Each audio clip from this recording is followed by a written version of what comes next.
Have you ever felt like you're wearing a mask? One that smiles when you're supposed to, nods when expected, and hides the parts of you that might not fit in? What if I told you that this isn't just a social habit, but a psychological mechanism deeply rooted in your mind? Swiss psychologist Carl Jung called this the persona, and it might just be running your life without you even realizing it. In this video, we're breaking down Jung's theory of the persona, what it is, why we all have one, and most importantly, whether it's helping you or holding you back. Stick around because by the end of this video, you might start questioning whether you're truly you or just playing a role. Let's dive in, shall we? What is the persona? Carl Jung described the persona as the social mask we wear to fit into society. It's not who you are, but rather who you present yourself to be. Think of it as the character you play in different situations. At work, you might be the confident, competent professional. With friends, maybe you're the funny one, always cracking jokes. Around family, you could be the responsible one who keeps everything together. None of these roles are fake, but they're also not the full picture of who you truly are. Your persona is like a well-rehearsed performance, shaped by what society expects from you. It helps you navigate life. But here's the catch.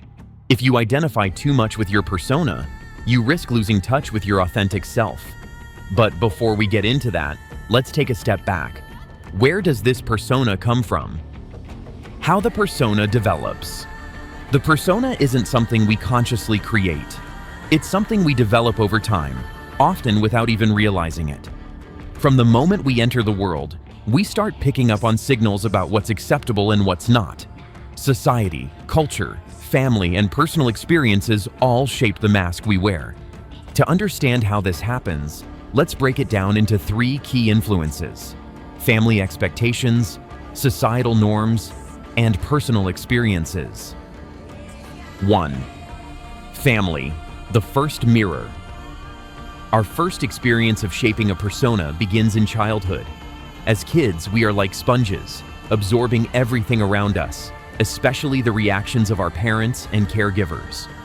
If a child is naturally loud and expressive, but their parents constantly tell them to be quiet and behave, they may start suppressing that part of themselves to gain approval. If another child is naturally sensitive and cries easily, but is told, "Stop being so dramatic," they might learn to push down their emotions and present a tougher exterior. Over time, we internalize these messages. We begin to associate certain behaviors with love and acceptance and others with rejection or punishment. So, we unconsciously adjust, emphasizing the parts of ourselves that get approval and hiding the ones that don't. Second, society, the unwritten rulebook. As we grow, our persona is further shaped by the world outside our family. School, friendships, media, and cultural expectations all reinforce certain roles. In school, we learn that being quiet, obedient, and hardworking gets praise, while being rebellious or too different can lead to punishment.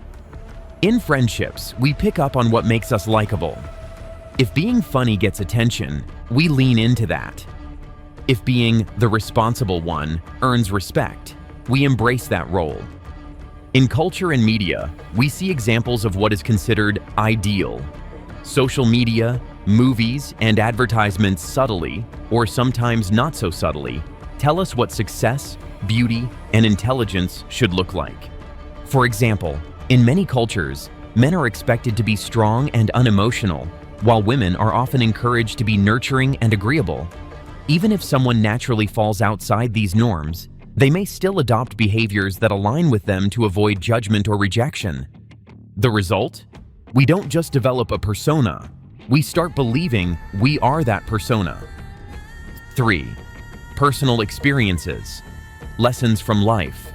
Beyond family and society, our individual experiences also shape our persona. Every interaction teaches us something about how to behave. Let's say you were once open and vulnerable with a friend, but they mocked or dismissed your feelings. That painful experience might lead you to wear a mask of indifference in the future, so you never feel that hurt again. Or maybe you once took a creative risk, like singing in front of a group, but someone laughed at you. Instead of seeing it as a single moment, you might take it as a sign that you should never put yourself out there like that again. These moments add up. They reinforce the idea that certain aspects of us are wrong or unacceptable, so we hide them away and let the persona take over. The persona as a survival strategy. At its core, the persona is a defense mechanism. It helps us navigate social situations, avoid rejection, and gain acceptance. And in many ways, it's useful. If you're at a job interview, you don't want to be completely unfiltered. You present the most competent, polished version of yourself. If you're meeting your partner's parents for the first time, you might adjust your behavior to make a good impression. This isn't necessarily bad. The problem arises when we over-identify with our persona, when we forget that it's just a role we play, not who we truly are.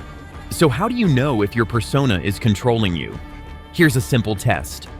Do you feel exhausted from constantly trying to keep up your image? Do you find yourself acting differently around different people to gain approval? Have you lost touch with things you used to love because they didn't fit your social identity? If any of these resonate, you might be more attached to your persona than you realize. And that's where the real work begins, learning to integrate it without losing yourself. In the next section, we'll explore the dangers of over-identifying with your persona and how it can lead to burnout, emotional detachment, and even a full-blown identity crisis. The danger of over-identifying with the persona. The persona is useful. It helps us navigate life, make connections, and succeed in social situations. But here's the problem. When you wear a mask for too long, you might forget it's a mask. Jung warned that if we become too identified with our persona, we risk losing our true self. Instead of using the persona as a tool, we start believing it's who we are. This can lead to emotional exhaustion, a loss of authenticity, and even a full-blown identity crisis. Let's break down the 3 biggest dangers of over-identifying with your persona. The pressure to maintain the mask. Think of someone who has built their entire identity around being the strong one, the person who always has it together, never complains, and supports everyone else. At first, this persona might be helpful. It earns respect and admiration. But what happens when this person is struggling? When they're overwhelmed, sad, or in need of help themselves? If they're too identified with their persona, they won't feel safe showing vulnerability. Asking for help would feel like failure because it contradicts the role they've been playing. So, they push down their emotions, act like everything is fine, and suffer in silence. This is how the persona becomes a trap. It forces us to live up to an image, even when it's harmful to our well-being. Signs you might be trapped in your persona. You feel exhausted trying to maintain your image. You suppress emotions because they don't fit your identity. You feel pressure to always be the funny one, the successful one, or the perfect one, even when it's not how you really feel. At some point, the weight of the mask becomes too heavy, and that's when cracks start to form. 2. Emotional detachment. Losing touch with yourself. When we suppress parts of ourselves for too long, we don't just hide them from others, we hide them from ourselves. Let's say someone has spent years playing the role of the high achiever. They focus on productivity, always chasing the next goal, but deep down, they feel unfulfilled. The problem? They've ignored their true desires for so long that they don't even know what they want anymore. This is why people sometimes experience a sense of emptiness, numbness, or even depression, not because their life is objectively bad, but because they've lost connection with their authentic self. Common signs of emotional detachment due to an overactive persona. Feeling like you're going through the motions in life. Having difficulty identifying what truly makes you happy. Feeling disconnected from your own emotions or desires. Many people think they're just burned out, when, in reality, they're experiencing a loss of self. They've been performing for so long that they don't know who they are beneath the mask. And if this continues unchecked, it can lead to something even more extreme, an identity crisis. 3. The identity crisis, when the mask no longer fits. There comes a point when the persona no longer works. Maybe a life event, like a breakup, a career shift, or a personal loss, shakes the foundation of your identity. Suddenly, the mask doesn't fit anymore, and you don't know who you are without it. This is what people often call a midlife crisis, but it can happen at any age. It's the moment you realize, I don't know who I am without this role I've been playing.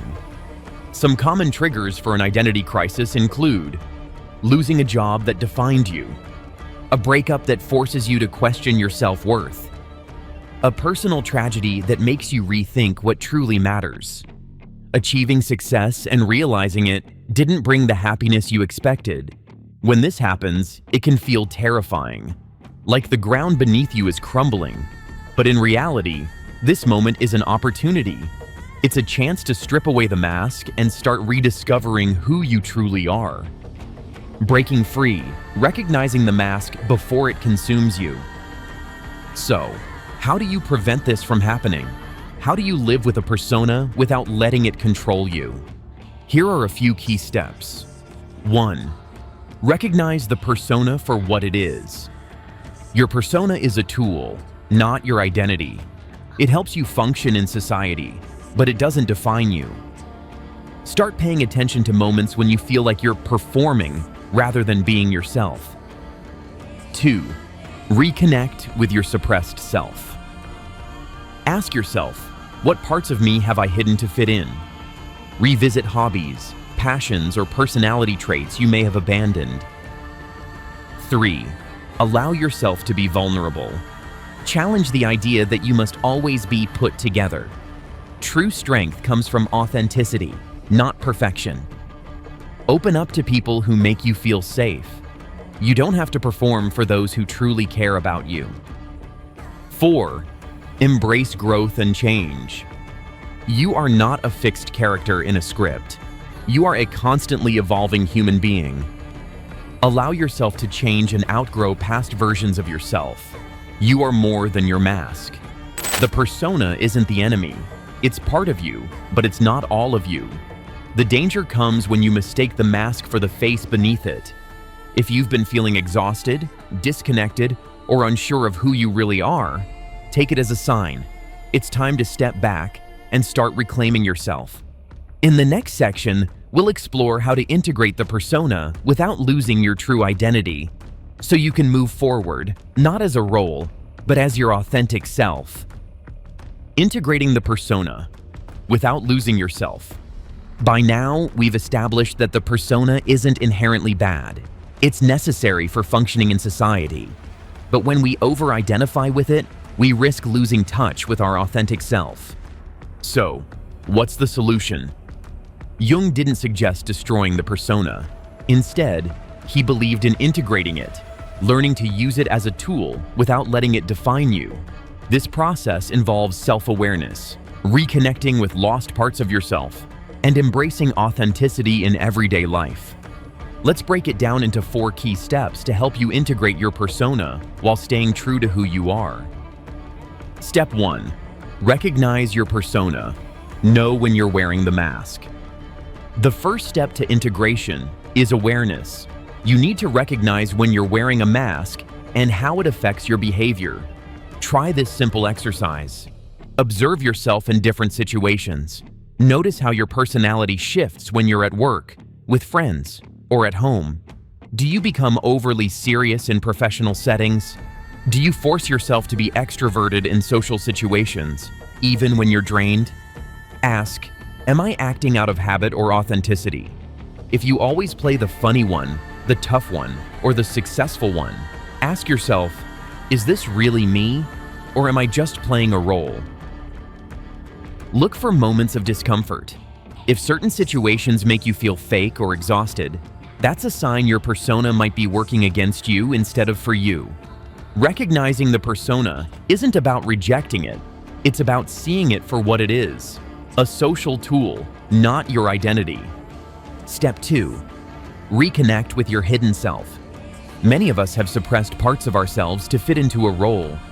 Integrating the persona means rediscovering and reintegrating those lost aspects of our personality. Ask yourself, What did I love as a child before I cared about fitting in? Were you artistic, adventurous, deeply emotional? Have you abandoned those traits because they didn't match your persona? What parts of myself do I hide out of fear? Maybe you suppress your vulnerability because you've always been the strong one. Or perhaps you hold back your opinions to avoid conflict. What activities make me feel most like myself? Pay attention to moments when you feel completely authentic. These are clues to your real identity. A helpful exercise. 1. Make a list of traits, hobbies, and emotions you've suppressed. 2. Pick one and experiment with expressing it again, even in small ways. For example, if you've always been the logical and serious one, but secretly love dancing or writing poetry, start by exploring those interests again. Even if it feels uncomfortable at first, it's a step toward authenticity. Step 3. Embrace vulnerability and authenticity. The biggest reason we cling to our persona is fear of rejection. We believe that if people saw our true selves, they wouldn't accept us. But here's the truth. The more authentic you are, the deeper and more meaningful your connections will be. How to practice vulnerability. Be honest about how you feel. If you're struggling, admit it. If something excites you, express it. Stop filtering your emotions to fit a role. Stop overthinking people's perceptions. We often assume people expect us to be a certain way, but in reality, they're too focused on their own lives to analyze us that deeply. Find safe spaces for authenticity. Not everyone deserves to see your most vulnerable self, but close friends, family, or even a journal can be a great place to start. Example: if you're always the strong and independent type, try letting someone help you for a change. If you're the funny one, allow yourself to be serious when you need to. The world won't end. If anything, it will feel like a relief. Step 4. Let go of external validation. One of the hardest but most important steps is detaching your self-worth from how others perceive you. Think about it. If your persona is based on being the successful one, failure will feel like losing your identity. If your persona is based on being the kind one, saying no might feel impossible. If your persona is based on being the tough one, admitting weakness might seem terrifying. But here's the reality. You are not your persona.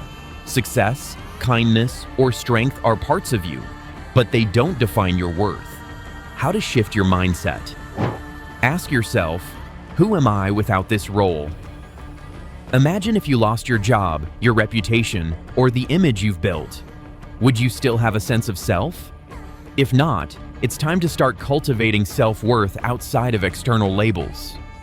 Practice doing things for yourself, not for approval. Try making choices based on what you want, rather than what makes you look good or fit in. Surround yourself with people who accept the real you. Some relationships exist because they reinforce your persona. If you start being more authentic and certain people pull away, let them go. The right people will embrace you, not your mask. Living with the persona, not as the persona. Integrating the persona doesn't mean abandoning it. It means using it when necessary while staying connected to your true self. Think of it like a well-fitted suit. You wear it when needed, but the moment it becomes uncomfortable, you take it off. You don't mistake the suit for your actual skin. So, as you move forward, use your persona as a tool, not an identity. Reconnect with the parts of yourself you've buried. Embrace vulnerability and let go of the fear of judgment. The journey to authenticity, breaking free from the mask. Here's the key. The persona should serve you, not control you. The more aware you become of the masks you wear, the less they define you. And that's where the real journey begins. The journey toward authenticity. If you feel like you've been living a lie, presenting a version of yourself that doesn't align with who you really are, the first step isn't to burn everything down and start over. That's tempting, but drastic changes rarely last. Instead, start with self-honesty. Notice the roles you play. Pay attention to when you shift your personality based on who you're with. Do you act differently around coworkers, friends, or family? Do you suppress parts of yourself in certain situations? Question whether these roles still serve you. Some personas might have helped you in the past, but are they still necessary? Maybe you became the responsible one in your family as a child, but now it just feels like a burden. Or maybe you've been the overachiever for years, but you're exhausted and unfulfilled. Identify small ways to be more authentic. You don't have to make radical changes overnight. Start by expressing your true thoughts in safe situations, exploring forgotten passions, or allowing yourself to be vulnerable with trusted people. This process isn't about rejecting the persona. It's about choosing when to use it instead of letting it dictate your every move. Try this. Think back to childhood.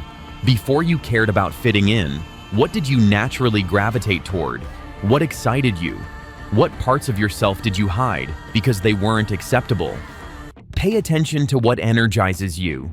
Do certain activities or conversations make you feel more alive? That's a sign you're tapping into something real. Experiment with authenticity. Maybe you've always wanted to be more expressive, but your persona is the serious one. Try opening up more. Or maybe you've hidden your sensitive side because you thought it made you weak. Start allowing yourself to feel without judgment. One of the biggest reasons we cling to our persona is fear. Fear of being judged, misunderstood, or rejected. But here's the hard truth. No matter what you do, some people won't like you. You can't control how others perceive you. Trying to be acceptable to everyone will only make you feel lost and exhausted.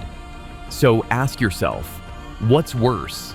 Being judged for who you really are, or living your whole life pretending to be someone you're not? The moment you start embracing your true self, something amazing happens. You begin to attract people who resonate with the real you, not just the mask you've been wearing. And those relationships? They're deeper, more fulfilling, and far less exhausting. At the end of the day, life isn't about playing a character in someone else's script. It's not about crafting the perfect persona to gain approval or fit into an image. It's about being fully, unapologetically you, flaws, quirks, and all. Yes, the persona will always be there when you need it. But once you step onto the path of authenticity, you'll find something even more valuable. A life that actually feels like yours. Let's talk. Have you ever felt trapped by a persona you created? What part of your true self are you ready to reclaim? Drop a comment below. I'd love to hear your thoughts. And if this video resonated with you, like, subscribe, and hit the bell for more deep dives into psychology, philosophy, and the hidden forces shaping your life. Until next time, stay curious, stay real, and I'll see you in the next video.